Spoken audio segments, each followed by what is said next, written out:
Hello friends, welcome to சாடே சமையல். இன்றைக்கி நம்ம உடைச்சி ஊற்றிய முட்டை குழம்பு எப்படி செய்யலான்னு பார்க்கலாங்க. வாங்க செய்யலாம்.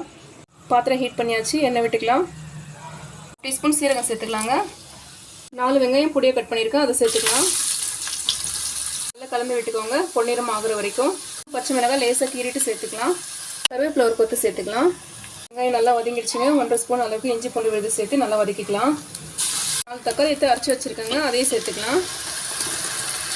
நல்லா கலந்து விட்டு தக்காளி நல்லா கொதிச்சு திக்காய் வரட்டுங்க. தக்காளி நல்லா கொதிச்சிச்சுங்க. 1 ஸ்பூன் மிளகாத்தூள், 1/2 ஸ்பூன் மல்லித்தூள் சேர்த்துருக்கேன். கலந்துக்கலாம். கலந்து விட்டுக்கலாம். மசாலா கொதிச்சிச்சுங்க. தேவையான அளவு தண்ணி விட்டுக்கலாம். உப்பு தேவையான அளவு சேர்த்துக்கலாம். 1 நிமிஷம் கொதிக்கிட்டுங்க. முட்டை உடச்சி ஊற்றிக்கலாங்க. முட்டையெல்லாம் உடச்சி ஊற்றியாச்சுங்க. இது ஒரு 5 நிமிஷம் கொதிக்கிட்டோம். ரொம்ப ரெடி ஆகிடுச்சுங்க. கொத்தமல்லி தூவி இறக்கிடலாம்.